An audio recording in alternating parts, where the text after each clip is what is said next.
Halo, jadi hari ini aku bener-bener mau sharing untuk pengalaman aku kena COVID-19 gitu. Jadi kronologi awalnya kita itu kena satu keluarga. Nah, bulan Desember 2020 ini, yang lalu barusan ini, aku kan baru pindahan. Jadi kontrakanku udah habis, terus aku pindahan ke rumah mamaku.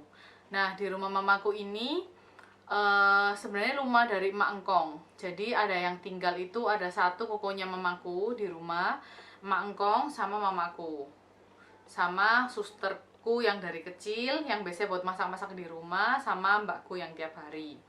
Nah, ketika kita pindah ke sini, awal-awal itu kan udah awal-awal COVID-19 itu kita tetap sering berkunjung ke rumah emak engkong.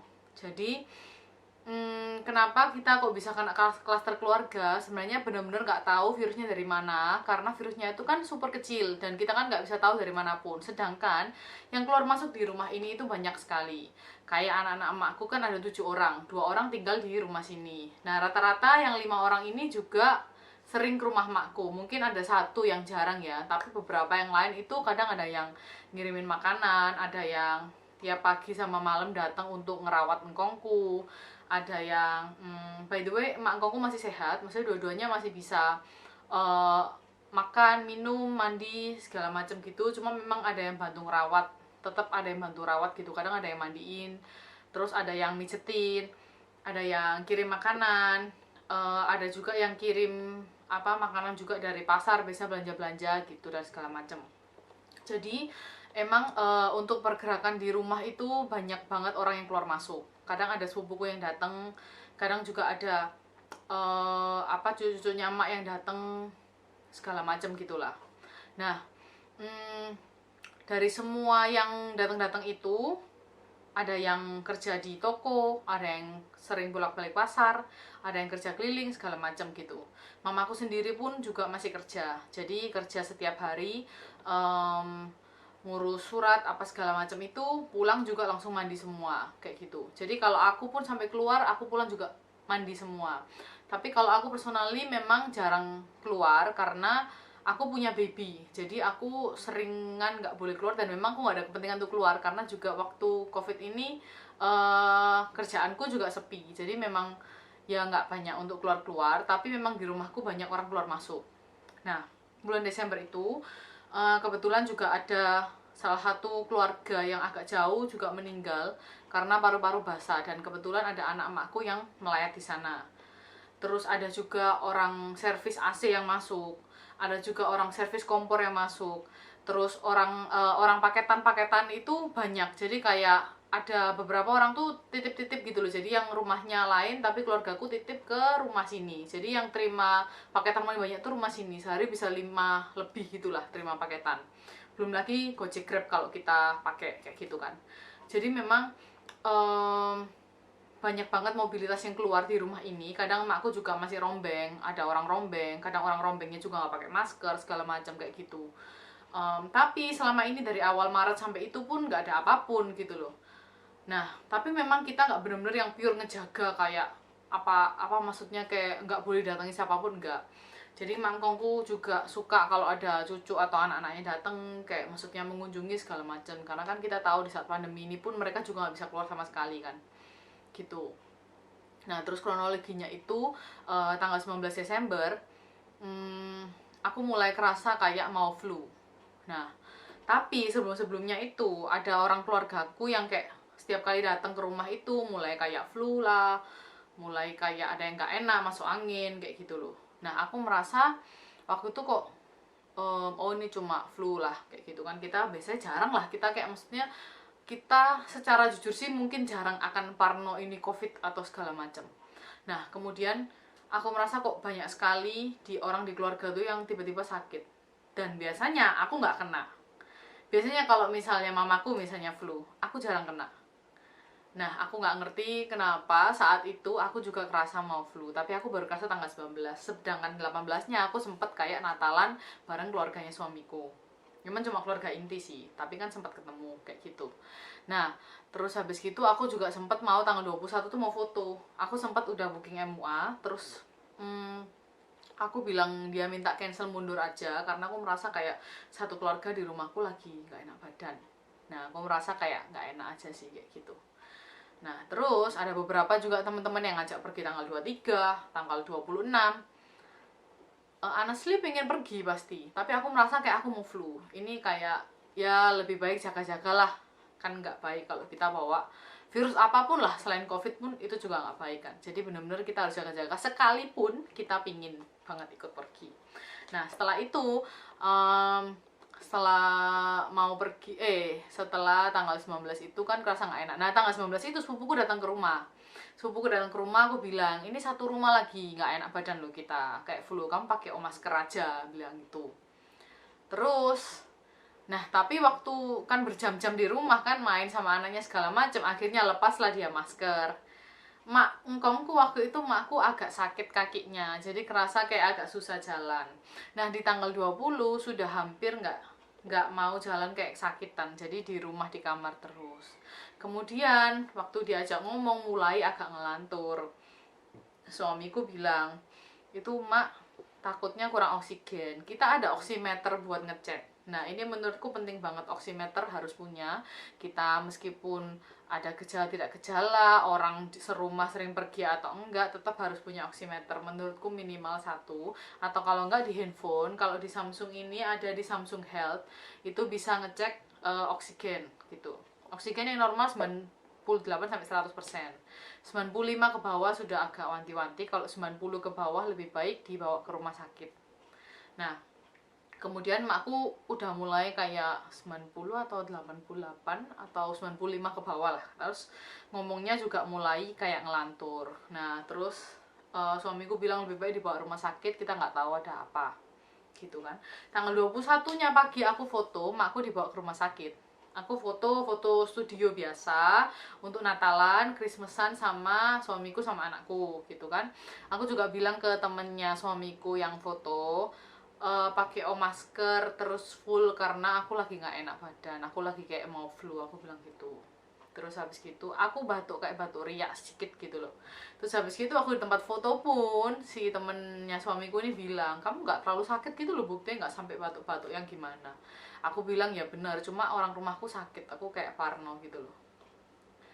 Terus ternyata tanggal 21 itu kita sempetan makan sama orang foto, karena suamiku bilang kok sungkan ya habis foto kita nggak ngajak makan sama sekali.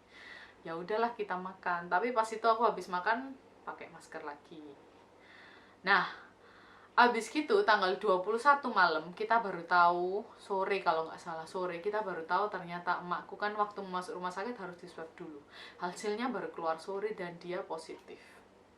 Paniklah kita serumah semua dan kita cepet-cepet cari apapun. Kalau mau swab itu harus, waktu itu sedang rame-ramenya covid, dan waktu kalau mau swab itu harus kayak pesen dulu lah, terus baru bisa besoknya segala macam. Sedangkan ini makku sudah positif dan kita serumah semua, apalagi juga banyak orang keluar masuk. Jadi orang yang deket yang ada nganterin makku tuh adalah kuku-kukunya mama, koko sama adiknya mamaku, yang sering ke rumah literally juga. Jadi mereka juga punya keluarga masing-masing gitu kan, sering pulang juga ke keluarga masing-masing. Dan kalau kita di rumah otomatis biasanya kita pasti lepas masker. Jadi ya itu mungkin titik lengahnya kita. Terus habis gitu malamnya kita serologi semua. Serologi hasilnya jadi besok. Nah, ketika serologi itu diambil darah, semua sampai ke mbakku, sampai ada ke sepupuku, karena kita tuh satu komplek rumah tuh ada kayak 4 keluargaku tuh di sana. 4 rumah tuh keluargaku di sana. Jadi yang sering datang ke sini, ke rumah sini itu serologi. Nah, besoknya keluar hasilnya, semuanya di rumahku non reaktif kecuali suamiku. Tapi serologi itu bisa mencakup infeksi-infeksi yang lain. Semisal suamiku ini ada mah akut. Semisal dia ada infeksi di lambungnya, mungkin itu bisa terdeteksi di serologinya, di hasil darahnya. Dan semua yang lain non reaktif. Padahal hari tanggal 20 atau 21 itu aku lupa, 21 kalau nggak salah atau 22 ya, itu aku udah nggak bisa cium bau. Nah, sudah ada tanda-tanda. Makan udah nggak terlalu ada rasa, ya kan? Yang lain ada beberapa, mamaku batuk. Terus kemudian susterku juga kayak nggak enak badan. Sudah dari hari-hari sebelumnya. Hasilnya tapi non reaktif semua. Engkong sudah mulai kayak kesakitan badannya. Terus habis gitu setelahnya itu kita tanggal 23 baru bisa swab. Akhirnya kita swab tanggal 23, tapi karena terpotong libur weekend dan Natal, jadi hasilnya itu keluarnya super duper lama. Di dalam lama itu kita punya proses yang sangat panjang. Jadi tanggal 23 waktu habis swab itu kita pisah semua. Suamiku pergi ke ruko, ke tempat aku tinggalnya sebelumnya, itu which is sudah kosong, terus dia cuma bawa barang seadanya aja, tinggal di situ sendirian, dipisahkan. Aku sama ceceku di sini, sama ceceku yang kedua. Nah, ceceku yang kedua ini sebenarnya kan rumahnya pisah sama kita, tapi kebetulan waktu saat-saat kita sebelumnya tahu positif swab itu, dia udah kayak 2 mingguan nginep di rumah karena suaminya lagi ke Kalimantan, lagi kerja. Nah, terus habis gitu aku ceceku di rumah sama babyku, sama susterku di rumah, sama kokonya mamaku satu. Nah, kemudian kokonya mamaku juga yang sering kayak ngerawat emak engkongku, sama engkongku pergi ke apartemen, pisah unit gitu. Isolasi sendiri-sendiri juga, tapi mereka tetap datang untuk bantu ngerawat engkongku. Jadi mamaku tetap datang ke tempatnya engkongku sama kokonya mamaku untuk bantu ngerawat engkongku. Nah, kemudian beberapa hari itu bener-bener kayak chaos banget karena emakku waktu itu nggak dapat kamar, jadi di IGD itu gantung sekitar 2 harian. Itu kan nggak dapat makanan sama sekali, jadi harus gojek makanan segala macem. Jadi itu mamaku kan nggak bisa urusin, mamaku full ngurusin kongku, jadi yang ngurusin tuh ceceku. Sedangkan aku dengan bayiku yang masih kecil, aku kayak nggak bisa ninggal dia gitu loh. Jadi aku masih butuh bantuan, dan dia kayak tiap malam tuh kadang ya masih bangun lah, nangis apa segala macam. Sekarang sih better, tapi kalau kapan hari itu masih lumayan sering bangun. Terus habis gitu kalau aku mau mandi juga nggak bisa karena aku tinggal, aku harus titip. Sedangkan kondisi susterku dan kokonya mamaku yang udah ketakutan itu setiap hari merasa badannya sakit. Nah, mental di sini tuh sangat-sangat luar biasa. Ini ya, kayak luar biasa banget kerasa ya, kayak maksudnya mereka yang sudah tua, pokoknya aku udah umur 60 lebih, susterku udah 50 mau 60. Jadi dia merasa kayak badannya sakit semua, tiap hari mengeluh ini mengeluh itu. Jadi kita tuh yang nguatin, wis nggak apa-apa, nggak usah dirasa no, ini kan juga nunggu hasilnya kan, kita belum tahu siapa yang positif dan enggak. Selama waktu nunggu itu kita pakai masker, kecuali susterku karena dia ada sesak nafas, jadi kok dia pakai masker dia merasa kayak sesak nafas. Dan aku mau nggak mau tetap dibantu susterku. Anakku masih bayi, nggak bisa pakai masker, masih 7-8 bulan, jadi akhirnya aku nggak pakein dia masker. Jadi kalau waktu itu susterku positif, dia sudah otomatis terpapar karena aku pakai masker, tapi anakku kan nggak pakai masker, susterku juga nggak pakai masker, ya kan. Terus habis gitu selama hasil menunggu itu tanggal 23 itu yang kita swab, tanggal 24 pagi emakku dipanggil Tuhan. Jadi itu benar-benar pukulan pertama di keluarga kita, terutama keluarga besar, karena ya kita nggak pernah mengalami itu. Dan kayak COVID ini kerasa cepet banget gitu loh, kayak tiba-tiba nggak ada kayak gitu. Seharian itu bener-bener stres, aku nggak berani ngomong ke susterku. Dari pagi itu subuh waktu anakku kebetulan bangun, kita lihat di grup keluarga ternyata sudah dipanggil Tuhan. Kita udah nangis-nangis segala macem tuh nggak berani ngasih tahu suster yang di bawah karena takut kaget. Tiba-tiba jam 9-an ada keluarga jauh yang telepon, katanya ini meninggal ya gitu. Enggak kok, nggak meninggal, susterku bilang gitu. Iya ini udah meninggal. Loh ini meninggal tadi, baru tanya. Nangis-nangis ya, tambah down, kita sekeluarga down. Dan waktu itu kita merayakan, anggapannya merayakan malam Natal, kita benar-benar cuma doa, kita puter lagu. Itu benar-benar kayak masa udah puluhan tahun serumah sama emak, dan tiba-tiba kayak gitu, rasanya kayak bener-bener down dan hancur banget. Kemudian tanggal 25, 26, 27, 28 barusan keluar hasilnya. Dan di saat-saat kita menunggu itu banyak ada beberapa keluargaku yang sudah berespon dengan sangat sangat apa ya, mungkin kita semua lagi kacau, ada yang di isolasi mandiri, ada yang apa segala macam. Yang kena itu sekitar 13-an orang. Sebenarnya di total itu 10 orang lebih. Cukup banyak. Tapi ada yang bilang suamiku lah karena dia yang reaktif apa segala macam. Saat itu belum keluar hasil positif negatif.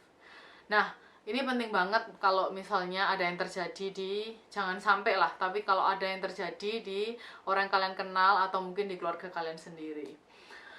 Virus COVID-19 itu adalah super duper virus yang sangat kecil dan nggak bisa kelihatan. Kalau kalian tinggal serumah, misal katakanlah 4 orang, dan yang keluar cuma 1 atau 2 orang, mungkin kelihatan virusnya dari 1 atau 2 orang. Tapi kalau di rumahku yang keluar masuk itu banyak, kemudian ada paket segala macam, ada yang titip paket, ada yang apa segala macam, semua itu bisa terjadi gitu loh. Jadi nggak bisa saling menyalahkan, oh virusnya dari ini, virusnya dari ini. Itu orang yang jahat banget. Menurutku kalau sampai menyalahkan atau menuduh tuh orang yang sangat jahat banget. Karena nggak bisa lihat, nggak bisa tahu. Dan ini bukan saat yang sangat penting untuk kayak saling menyalahkan. Ini saatnya kita keluarga bersatu untuk saling tolong-menolong. Bukan saling marah-marah lah, gini gitu saling menyalahkan. Kalau kamu bisa tolong sendiri dengan cara kamu tolong bantu ini segala macam, ya nggak apa-apa, monggo gitu loh. Tapi pada kenyataannya, ketika keluarga besar mengalami hal ini, ada juga yang takut kan dengan COVID. Kayak maksudnya to be honest memang takut kan gitu loh. Kayak kita yang sudah menghadapi sendiri, ada juga yang masih negatif, ya pasti juga takut kan gitu. Jadi memang nggak bisa saling menyalahkan. Dan kita tahu orang yang positif, kita yang harus saling menolong juga. Nah, di saat-saat menunggu itu aku mengalami banyak banget, bukan banyak banget sih, tapi aku mengalami ada 1-2 gepukan buat diriku sendiri ya, karena ada orang yang menyalahkan gitu. Dan menurutku tuh sangat gak penting, dan jangan pernah kayak gitu. Jangan pernah jadi orang jahat, jangan pernah jadi orang yang menuduh virus ini dari mana atau dari mana. Nah, aku pernah dengar bahwa orang yang pernah kena orang yang kena COVID-19 itu adalah korban. Dulu aku dengar itu dan aku merasa kayak, ya kalau dia kena COVID ya karena dia sering jalan-jalan. Ya mohon maaf nih kalau memang bener-bener sering jalan-jalan setiap hari dan dia kena COVID, ya mungkin kayak kita ada pikir, oh ya memang karena dia sering jalan-jalan. Tapi mangkongku bener-bener korban, aku pun jarang jalan-jalan. Ya ini kalau karon nih aku sering pergi ke mall segala macem, tapi enggak gitu loh, kenyataannya enggak. Dan orang yang keluar rumah masuk kan banyak gitu loh, jadi nggak bisa nuduh sama sekali gitu. Jadi bener-bener orang yang kena COVID-19 ini random, kita nggak tahu siapa, bagaimana, ya udah dijalani aja dengan ikhlas dan saling tolong menolong di saat-saat yang kita ini lagi di lembah. Super, aku merasa kayak ini tuh lagi di lembah gitu. Nah terus ya udah tanggal 28 itu keluarlah hasilnya, dan ternyata yang non reaktif aku semua itu positif satu rumah, kecuali ciciku dan suamiku. Suamiku yang reaktif itu negatif hasilnya, dan dia nggak bergejala sama sekali. Jadi suamiku akhirnya sebelum hasil keluar, aku minta dia untuk balik. Sekalipun dia reaktif, aku nggak peduli waktu itu. Ada bertengkar dengan keluarga, segala macem, dimarah-marahin lah, aku nggak peduli. Karena yang berani masuk ke rumah ini juga nggak banyak. Yang berani masuk ke rumah yang sudah positif COVID ini, satu rumah juga nggak banyak yang berani turun tangan secara langsung. Sedangkan ciciku dan suamiku yang negatif ini, yang berani masuk rumah, kalau dia positif ya udah gitu loh, aku positif ya nggak apa-apa kok gitu. Nah jadi kayak gini-gini itu kita perlu orang-orang yang kayak gini, yang memang mau bantu. Nah saat itu aku merasa aku sebenarnya masih sehat, aku hampir-hampir nggak ada gejala. Jadi gejala aku sangat ringan, kayak maksudnya batuk riak itu ada mungkin 3-4 hari. Terus aku nggak bisa bohong, nggak bisa rasa. Udah, itu aja. Hari-hari terakhir itu waktu mau sembuh tuh aku diare, itu aja sih. Nggak ada yang lainnya, nggak ada yang kayak menggigil, badanku sakit, linu semua nggak ada sama sekali. Nah yang lain-lain aku nggak tahu. Tapi yang lain-lain setiap hari kayak selalu mengeluhkan hal yang sama. Nah karena ini sangat-sangat menyerang mental, karena udah ada satu anggota keluarga yang meninggal.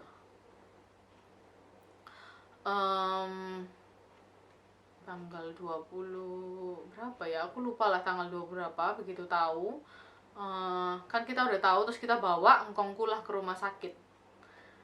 Ke rumah sakit itu penuh semua dan sangat sulit cari rumah sakit pas itu tengah malam. kalau nggak salah hasilnya keluar sebelum tanggal itu deh, tanggal 26 kalau nggak salah hasilnya keluar. Iya tanggal 26 kayak 5 hari kok, aduh nggak tau lah, lupa tanggal berapa. Pokoknya tanggal 29 itu setelah engkongku udah masuk rumah sakit, kita masuk di rumah sakit, dibantu temenku. Jadi kalau hari ini ada temenku yang lihat ini, aku mau say thank you banget buat temenku Ivon Suhartono yang udah bantu, mulai dari waktu kokonya mamaku, engkongku tuh bener-bener bantu di Rumah Sakit Royal Surabaya. Jadi Rumah Sakit Royal ini rumah sakit yang ditunjuk pemerintah khusus untuk COVID. Untuk COVID, jadi biayanya ditanggung dengan pemerintah juga. Dan nggak gampang banget mau cari rumah sakit kayak National Hospital apa segala macam tuh, banyak yang full saat itu. Jadi kayak mau cari kenalan dalam pun juga susah, nggak bisa bantu waktu itu. Nah Rumah Sakit Royal ini bener-bener bantu, dan menurutku kayak thank you banget karena memang Ivon bantu aku juga. Dan waktu engkong masuk rumah sakit itu dia dalam keadaan kembung, kayak mau makan susah, minum obat apa nggak mau. Entah mungkin dia merasa bahwa emak sudah nggak ada, aku nggak ngerti. Pokoknya memang hari-hari sebelum itu ketika aku susah makan, mamaku video call, putarkan lagu rohani, video call buat kita kayak maksudnya ngasih semangat gitu loh, tunjukin anakku lah, video call saudara-saudaranya dan lain sebagainya. Engkongku udah seperti kayak males hidup gitulah, kayak udah lemes banget, udah mungkin kesakitan dan segala macam. Begitu kita tahu engkong juga positif, langsung kita masukkan ke rumah sakit. Dan itu susah sekali, mau cari ambulans segala macam itu susah. Apalagi kita tahu bahwa ini sakitnya COVID. Terus kemudian masuk ke rumah sakit, dan tanggal 29 engkong dipanggil Tuhan. 29 Desember, deket-deketnya mau tahun baru, engkong dipanggil Tuhan. Gitu.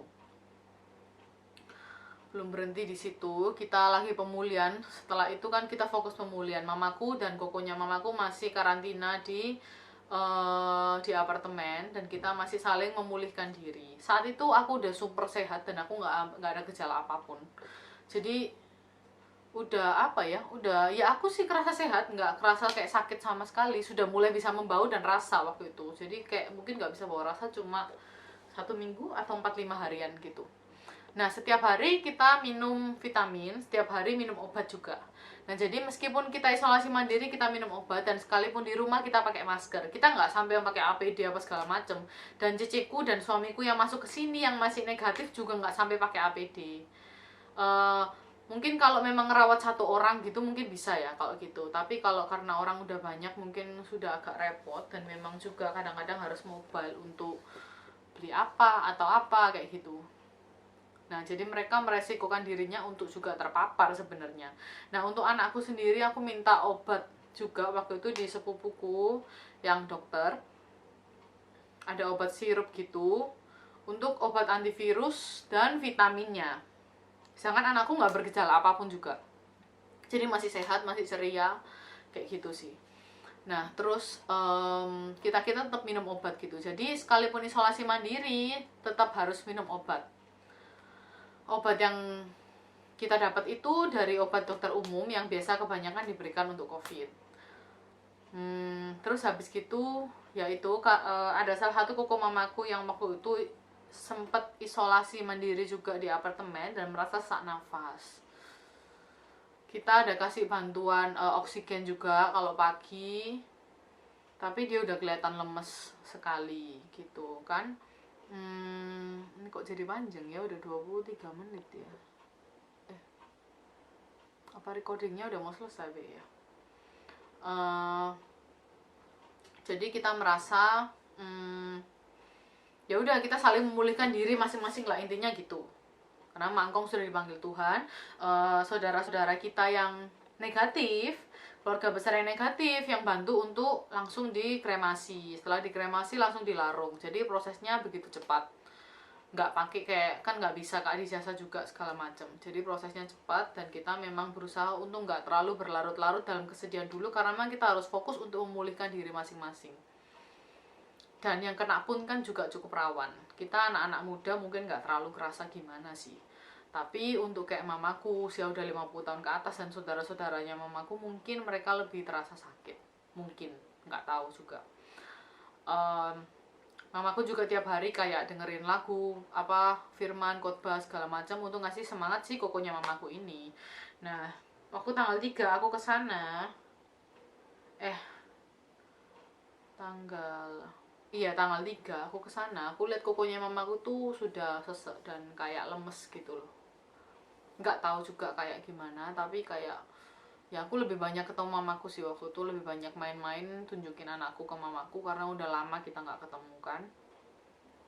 Tanggal 4 paginya mamaku telepon sambil nangis-nangis, telepon ke suamiku, ini kokonya mamaku ini kok pingsan, cepetan kesini gitu. Pagi-pagi sekali sih, jam 8 kayak, atau jam 7 pagi, jam 8 pagi kayaknya. Terus kemudian ceceku juga kesana. Nah kita masih bingung mau hubungin ambulans atau enggak karena tuh di apartemen nanti kelihatan mencolok. Terus ternyata akhirnya ya udah aku hubungin ambulans. Aku coba telepon ambulans darurat, ketika tanya COVID itu nadanya ngomongnya udah agak berubah. Oh COVID ya, saya usahakan ya. Oh apa-apa kayak gitu-gitu. Harus tahu dulu rumah sakitnya mau terima nggak. Kalau nggak mau terima ya nggak bisa, sama aja kayak gitu. Oh ini masih siap 1 jam lagi. Jadi mulai kayak gitu. Nah puji Tuhan si temanku Ivon ini bantu lagi. Dia teleponkan rumah sakit Royal dan orang ambulans bisa ke sana. Nah saat waktu kondisi situ suamiku sih bilang katanya kokonya mamaku ini udah terbujur kaku, udah dingin kayak gitu. Tapi di nafasnya ada kayak masih lemah gitu loh. Tapi dia dengar detak jantungnya udah nggak ada. Dan waktu di oximeter masih ada, oksigennya tuh masih nyala gitu. Jadi nggak tahu gimana, pokoknya tuh bener-bener kayak kita super shock karena bukan cuma emak dan kong, tapi juga kokonya mamaku. Dan dia juga punya keluarga. Dan ya itu sangat-sangat terpukul buat keluarga kami. Waktu itu aku dengar dan aku bilang, aku waktu ditelepon suamiku sudah nggak ada, waktu di ambulans itu dinyatakan sama dokter sudah nggak ada, sudah meninggal. Suamiku udah kerasa dari awal, tapi karena mamaku nangis-nangis terus, kita nggak mau kasih tahu dulu lah, anggapannya dia berusaha dulu, mungkin memang masih pingsan atau apa kayak gitu. Terus kemudian yaitu mereka urusin kokonya mamaku sampai sore itu baru balik. Setelah itu mamaku baru pulang ke rumah setelah sudah dikremasi juga hari itu. Jadi semua udah diurusin. Jadi benar-benar ceceku itu sama suamiku dan suami ceceku tuh benar-benar yang paling bantu kita banget. Mereka yang negatif, mereka masuk ke rumah ini, sama yang positif dan gak mikirin mereka positif atau enggak. Jadi udah gak peduli juga. Yang penting kayak kita ini sekarang harus saling menguatkan. Ya gitu sih ceritaku. Jadi setelah itu deket-deket kayak tanggal 5 Januari 5, 6 atau 7 gitu kita swab lagi ulang. Kita udah 2 mingguan dari sejak gejala pertama. Semua satu rumah sudah negatif. Jadi kokonya mamaku yang di rumah, mamaku, susterku sudah negatif, kecuali aku masih positif. Padahal aku paling gak bergejala, paling gak kerasa sakit gitu loh. Mamaku masih ada batuk segala macam. Nah kemarin waktu itu juga ada sih, sebelum waktu mamaku kokonya mamaku meninggal, itu mamaku sempat foto toraks juga. Dan toraksnya ada putih-putih. Tapi sesudahnya itu diminumi obat itu bisa hilang. Jadi aku nggak tahu sih, kadang orang ada bilang kalau sudah kena COVID berarti paru-parunya sudah 50% atau segala macam. Menurutku nggak sih. Kayak mamaku bisa bersih paru-parunya. Aku nggak foto toraks karena aku ya waktu itu males aja sih, kayak ya memang nggak sampai yang batuk-batuk gimana. Jadi kayak serumahku waktu itu beberapa nggak foto toraks karena takutnya nanti kalau lihat gini tambah mentalnya down waktu itu. Ya udah nggak apa-apa lah, udah nggak kerasa ini juga nggak apa-apa. Tapi setelah itu susterku juga ada foto toraks kok. Jadi setelah itu minum obat juga. Nah mereka udah negatif, aku yang masih positif di rumah. Aku pakai masker juga masihan, kita semua juga masih pakai masker. Nah aku pertama bingung kenapa kok aku masih positif karena udah 2 minggu lebih kan. Tapi kayaknya sih karena aku menyusui. Jadi waktu aku minum obat antibiotik itu harusnya Dikasih resep itu kalau yang normal 5 hari, tapi aku cuma minum 3 hari. Dan itu aku juga menyusui, mungkin kebagi sama anakku. Tadi sempat terputus. Ini semua udah kronologinya. Yang aku mau sampaikan dan bagikan di sini adalah ini ada contekannya, aku bikin poin-poin. Yang pertama, hal yang harus dilakukan kalau kita kena barusan kontak dengan orang yang positif COVID dan bisa jadi kita positif COVID gitu kan. Kasih tahu orang-orang terdekat yang kita temui dalam 7 hari. Jangan pernah egois, jangan pernah mikirin diri kita sendiri, dan jangan pernah takut bahwa COVID ini aib. Memang bener kalau pasti ya, bukan pasti ya, mungkin ya ada orang yang berpikir setelah ketemu kita terus kita bilang, aku ternyata kontak sama ini ku COVID loh. Kamu harus hati-hati kayak gitu. Mungkin dia berpikir, sial, lebih baik aku nggak ketemu lah sama dia. Kayak maksudnya aku sial banget aku ketemu dia. Pasti pada takut, parno, dan panik. Memang awal gitu. Jadi aku pertama kali tahu juga itu aku telepon adiknya suamiku tuh, aku sambil nangis karena aku takut banget dengan anakku. Tapi ternyata setelah aku tanyakan ke dokter, temanku yang dokter anak, itu mungkin anak kecil, bukannya bayi banget ya, aku nggak tahu, tapi kalau bayi waktu seumur anakku itu mungkin reseptor untuk COVID-nya belum ada, jadi dia itu nggak akan terlalu bagaimana. Yang lebih berbahaya adalah yang orang tua. Dan ketika kita ngasih tahu orang, ini pengalamanku sendiri ya, nggak semua orang itu mau isolasi mandiri. Ada yang bilang kayak aku harus kerja, aku nggak bisa isolasi, jadi ya gimana ya, nggak bisa gitu loh. Jadi tetap memilih untuk keluar, nggak bisa gitu. Ada yang nggak mau tahu, ya aku lebih baik nggak tes. Itu aku lihat-lihat dari orang-orang lain juga ada yang kayak gitu. Lebih baik aku nggak tahu. Ya udah kan, kalau aku nggak tahu kan ini bukan aku salah gitu kan, bukan aku egois kan. Meskipun ini kelihatannya, ini menurutku egois juga sih, karena kamu memilih untuk nggak tahu. Dan tapi yang paling banyak itu adalah orang yang mungkin akan aku alami ketika kalau nggak ada emakku misal di rumah. Seandainya aku tinggal sendiri gitu, aku kerasa bergejala flu, ya mungkin aku akan tetap karena aku misalnya perlu belanja ya, aku mungkin akan tetap ke supermarket untuk belanja pakai masker. Tapi ya aku nggak isolasi mandiri waktu aku flu, ya kelihatannya mungkin kayak flu batuk sedikit, jadi kayak nggak kerasa gitu loh hampiran, karena kan aku masih muda mungkin, jadi gejalanya itu super ringan dan hampir nggak kerasa. Nah, kalau aku nggak tahu makku positif, mungkin aku nggak akan isolasi mandiri karena aku nggak tahu gitu loh. Tapi ada orang-orang yang memilih untuk ya aku lebih baik nggak tahu kalau aku sakit, jadi aku nggak usah tes lah, nggak usah tes swab apalah, nggak usah tes gitu. Udah tesnya mahal, bener tesnya mahal. Ya tapi kalau minim-minim sangat super duper kayak eman banget tes, ya mungkin minimal swab antigen. Menurutku rapid test dan serologi sangat-sangat nggak akurat, jadi lebih baik nggak usah. Kalau lebih baik antigen masih oke, tapi kalau kita rapid beli sendiri, rapid di sana sangat-sangat nggak efektif lah, beneran. Kayak kamu non reaktif terus kamu merasa kayak oke, aku non reaktif ya, aku tetap aja beraktivitas, ternyata kamu menulari banyak orang. Itu super bahaya, dan aku tahu pasti banyak banget orang yang kayak gitu. Makanya COVID itu naik terus, karena kita nggak akan parno tiba-tiba langsung tahu ini COVID, ini nggak mungkin. Nggak semua orang akan parno kayak gitu. Kamu kerasa nggak enak badan, aku lagi kecapean aja, kerasa mau muntah, oh aku kayak lagi kecapean aja, kerasa kayak mau flu, ya ini lagi imun tubuhku lagi turun aja gitu. Kamu tidur terus besoknya udah oke. Karena memang ada adiknya mamaku juga yang waktu itu sempat bilang kerasa nggak enak gitu ya, besoknya kan nggak curiga juga kalau pertama COVID gitu loh. Begitu mulai nggak bisa bau itu baru mulai kayaknya kok, baru mulai parno ya. Tapi maksudnya ya ya ini bagian pengalaman sih dari keluargaku, dan ya itu sih kayak maksudnya apapun yang terjadi tetap harus infokan orang yang ketemu dengan kalian 7 hari terakhir, karena mereka bisa jadi terjangkit juga tapi belum bergejala, masih dalam masa inkubasi, bisa jadi. Ya intinya jangan egois lah, jangan egois, karena mungkin kita dan teman kita yang tertulari karena mungkin masih muda segala macam masih nggak apa-apa, tapi ketika dia nggak tahu dan dia menulari orang-orang yang lain, itu yang berbahaya. Kayak dalam kasus keluargaku adalah yang kena emak engkongku, itu yang berbahaya, mereka dipanggil Tuhan. Jadi terserah mereka, setelah mereka tahu dan mereka pergi, itu terserah mereka. Tapi kayak kita yang baik dan kita harus tahu, kita harus ngasih tahu. Sekalipun memang kelihatannya seperti aib, tapi COVID itu bukan aib dan kita nggak boleh egois. Nah, yang kedua, sedia oximeter. Perlu banget, sekalipun kena dan nggak kena, oximeter itu banyak bisa beli di Shopee, Tokopedia dan lain sebagainya, itu sangat penting banget karena harus untuk jaga-jaga lah, lebih baik jaga-jaga, terutama kalau punya orang tua. Yang ketiga, ketika kita tahu kayak gitu, berdoa, berdoa, berdoa, berdoa paling penting lah. Jangan sampai mental kita down. Bersuka cita, nyanyikan lagu pujian, bersyukur, berdoalah. Pokoknya memang pasti awal-awal takut pasti.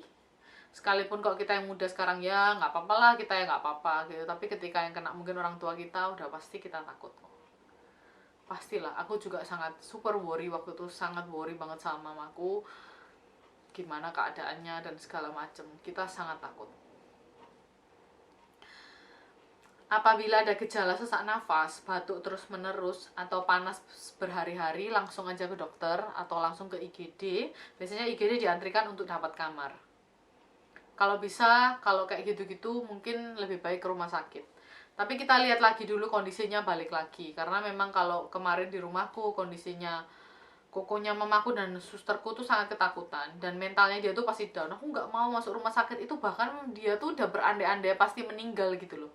Aku kalau meninggal nggak mau dibakar. Mbakku juga ada gitu, dan kayak setelah masuk sekarang tuh dia bilang kalau aku mati apa, kalau aku mati ya apa ya. Karena udah usia 50 tahunan ke atas, aku nggak ngerti, wajar lah, menurutku wajar, pasti ketakutan.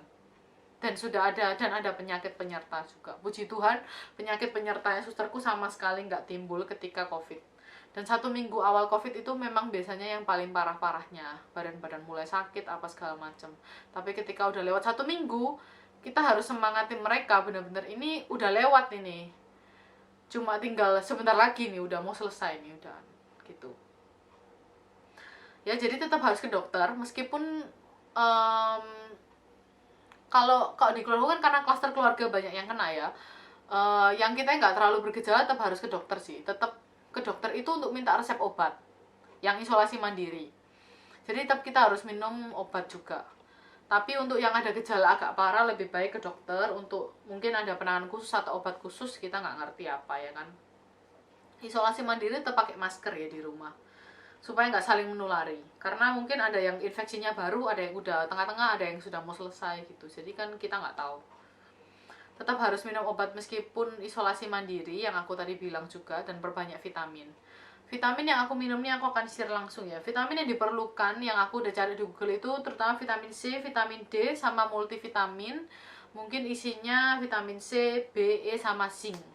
Nah, vitamin C yang aku minum yang ada zincnya juga ini Becomset. Terus kalau nggak ada Becomset, kapan hari sempat kehabisan itu ada Surbex set, kalau nggak salah Surbex set namanya. Nah, vitamin ini terserah lah, multivitamin apapun. Vitamin D ini aku kemarin minum yang mereknya Now itu. Jadi vitamin D ini katanya kita butuh sehari 5.000. Aku kemarin beli yang 2.000 sih sehari, jadi aku 4.000. Vitamin D kita juga tetap bisa rajin berjemur, tapi ini aku mah nggak berjemur sih kemarin. Jadi kalau bisa juga olahraga, meskipun aku juga nggak olahraga juga kemarin karena udah kayak aku memang nggak hobi olahraga dan memang udah sibuk ngurusin anakku. Dan saat itu ya itu sih lebih kayak semangatin orang-orang kayak gitu-gitu sih. Jadi ya ini memang agak susah kalau buat aku, ya kan. Terus kemudian untuk kayak untuk meningkatkan daya tahan tubuh, aku waktu itu minum air lemon yang murni, terus kemudian dicampur sama madu. Madu ini aku minum madunya dari HDI. HDI ini MLM ya. Ini kita nih nggak pernah beli yang banyak sekali, sampai kemarin tuh jadi member sampai kita sampai jadi top selling karena kita tuh beli banyak banget. Jadi madunya HDI kita beli, terus produk-produknya HDI itu Propoelix itu minum sama apa gitu aku lupa. Terus sama yang aku jualan sendiri yang ini promosi tipis-tipis ini, Utsukushi sama Subarashi ini aku juga minum. Utsukushi ini sih kalau aku, Subarashi ini kan kayak sering kehabisan gitu loh. Utsukushi ini aku minum sehari 2 sampai 4 kali ya, tergantung. Kalau orang tua udah ada gejala sih lebih baik 4 kali, kalau aku biasa minum 2 kali. Terus selain itu minum apa lagi ya? Aku tetap minum vitamin menyusui seperti biasa sih, Blackmore sama vitamin kalsium. Itu aja sih kayaknya aku minum itu. Jadi untuk daya tahan tubuh sih rata-rata semuanya. Dan Ya itu yang penting memang mahal di vitaminnya sih kalau gini, obatnya juga lumayan mahal ya waktu COVID ini. Dan kalau asuransi kebanyakan nggak cover isolasi mandiri, cuma beberapa ini ada yang asuransi cover isolasi mandiri yang aku tahu, Aksa di tempatku, Prudential sama Allianz kalau nggak salah sampai 31 Maret. Tapi kan ada kayak terms and conditionnya sendiri gitu. Jadi kalau orang tua bener-bener aku suggest kalau punya uh, asuransi juga jauh lebih baik ya, soalnya kayak COVID ini mahal. Dan sebenarnya virusnya kalau kita buat orang muda nggak terlalu berbahaya, tapi ya random ya, sebenarnya ada orang-orang muda yang lewat juga ada, tapi penyebarannya tuh cepet gitu, jadi kayak serumah tuh langsung kena gitu loh. Jadi kayak yang imunnya kuat itu bisa nggak kena gitu, nggak ngerti lah, pokoknya intinya begitu. Jadi benar-benar harus hati-hati dan lebih baik punya asuransi juga kalau orang tua, karena ya itu kalau kita punya tabungan support banyak miliar-miliaran ya nggak apa-apa sih, nggak masalah. Tapi kalau kita cuma punya ratusan juta terus kehabis sama sama si covid ini juga ya sedih sekali ya, kayak udah capek-capek nabung gitu. Nah, yang ketiga dan yang terakhir itu, COVID itu bukan aib, harus tetap semangat dan harus bantu yang lain. Ini aku pengalaman dari share, aku mau sharing sedikit dari pengalamanku sendiri. Kemarin ada orang yang cari si Utsuku ini buat AI-nya, sakit COVID, dan aku share karena kita kan barusan COVID. Aku share minum apa aja. Oh iya, aku lupa. Aku ada satu minuman ramuan 21 Cina dan Lianhua ya. Lianhua tuh orang-orang sering bilang gitu sih buat batuk. Agak keras ya Lianhua tuh, aku nggak berani minum sih. Waktu aku menyusui aku nggak berani minum Lianhua, tapi aku minum ramuan 21 itu. Katanya untuk membersihkan paru-paru juga, bagus untuk COVID.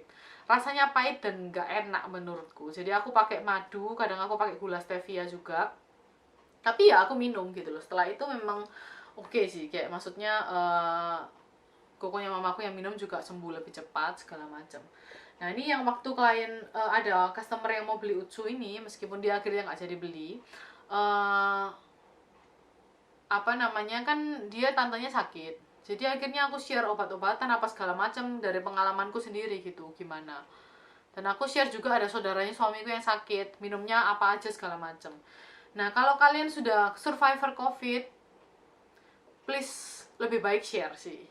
Kayak maksudnya mungkin orang terdekat aja yang tahu, nggak mau semua orang banyak yang tahu ya nggak apa-apa memang. Cuma maksudnya kalau ada yang tahu sakit, lebih baik share dari pengalaman kalian gimana, supaya mereka nggak terlambat juga. Karena kan di keluargaku juga ada 3 orang yang meninggal, supaya kayak ada pandangan gitu loh.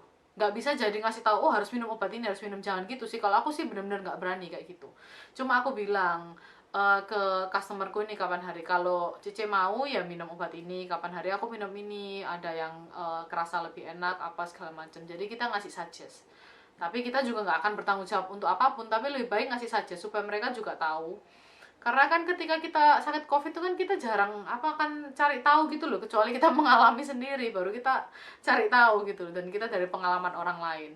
Dan aku nggak tahu masih ada ini ya apa, pro kontra dengan terapi darah konsevalen ini, apakah efektif atau enggak, tapi banyak orang juga tetap cari.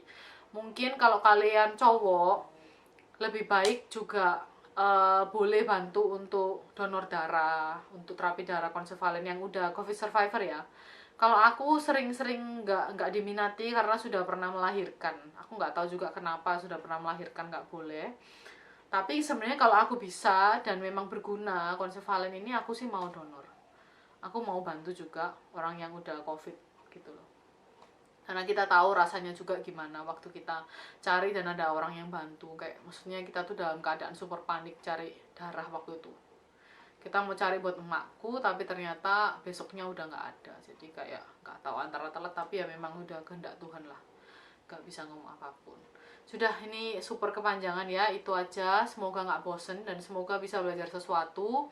Semoga kita ini juga tetap dilindungi, semoga semua sehat dan benar-benar kalau bisa habis keluar rumah dari apapun pulang kembali langsung, biasanya aku baju direndam air detol dan mandi semua keramas. Kalau bisa sebersih mungkin, karena kita nggak tahu kita bawa virus atau enggak. Gitu sih. Thank you and God bless you.